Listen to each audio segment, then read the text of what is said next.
কবিতা গভীর মননে। অনেক কথার চেয়ে নীরবতা ভালো। জ্ঞানীরা বলেন কম কথা দেখাই জ্ঞানের আলো। আমি পণ্ডিত নয় গো এ ধরায়, ধূলিকণা মাত্র। বর্তমানের অসংখ্য কবিকুলের সমাজের মাঝে নেহাতেই অকবি ছাত্র। নীরবতা পালন করি, পাঠক হয়ে জানব বিস্ময়।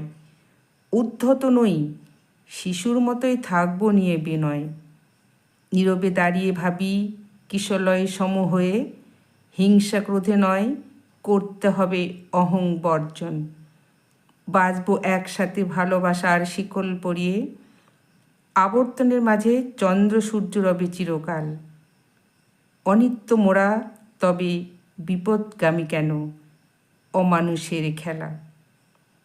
নীরব রাতে দেখি লক্ষ তারাই ভরা, চাঁদের জ্যোৎস্নায় মেঘেদের ঢেউয়ের প্রকৃতির অপার রূপ। শব্দের চাষ করে হব কলম সৈনিক, মনে উঠবে ঢেউ, তবুও থাকব নিশ্চুপ। ভোরের গধূলিতে প্রস্ফুটিত আলোয় নীরব রাতের আকাশ দেবে আশ্বাস।